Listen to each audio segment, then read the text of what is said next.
Bora lá, pessoal.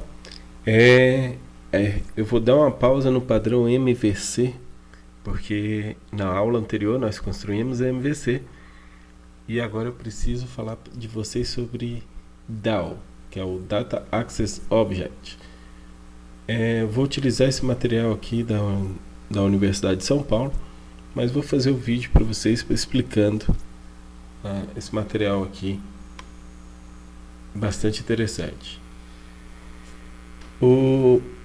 Quando a gente vai pensar de forma organizada, com modelo de projeto, passar a ter acesso a dados, nós precisamos ter uma camada que acesse esses dados, que tem uma persistência. Então vamos lá.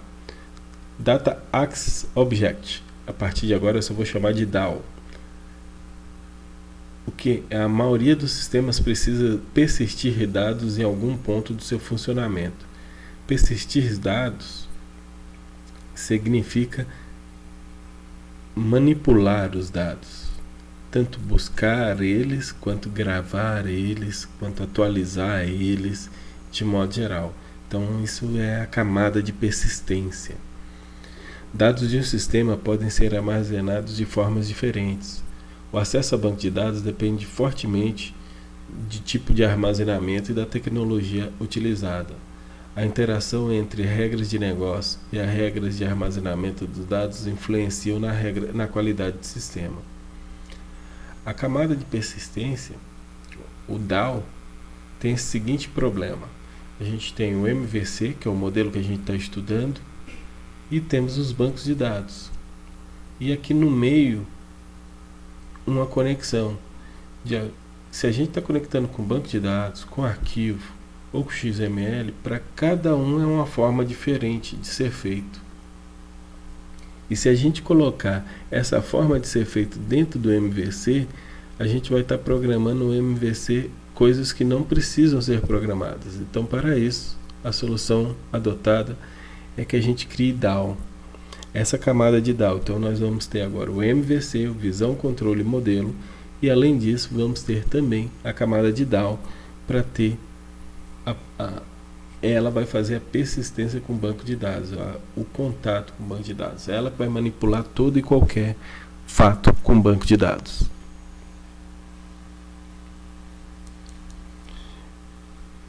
A solução, então, nós vamos criar um objeto para gerenciar a obtenção e armazenamento de dados, abstrair e encapsular todo o acesso às fontes de dados, ocultar do cliente de forma de acesso por meio de uma interface.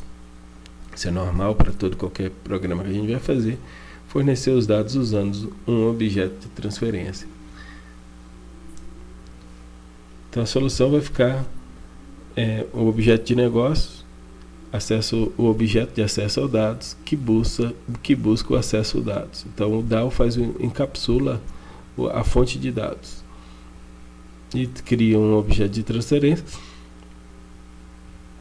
que pode obter ou modificar, e aqui são os dados que vão ser trazidos do banco de dados. Aqui é um diagrama de sequência, como é que funcionaria.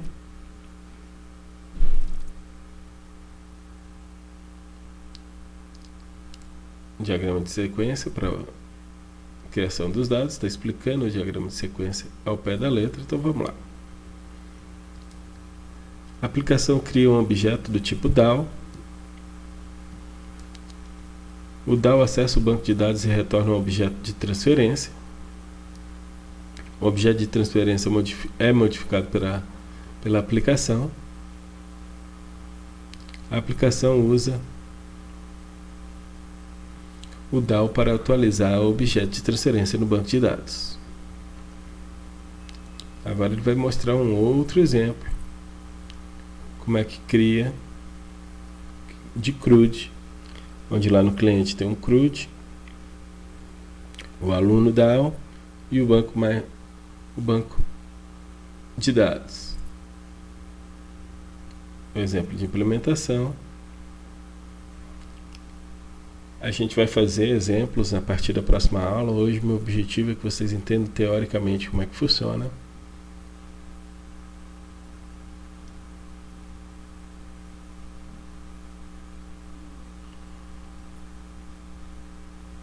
Então, exemplo de implementação sem o DAO e o exemplo de implementação com o DAO. Nós vamos fazer ao pé da letra, eu vou saltar essa parte para a gente ir para a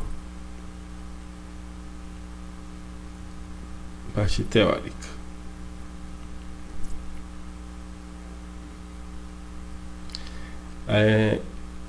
Se a gente usar mais de um DAO, o que é que acontece?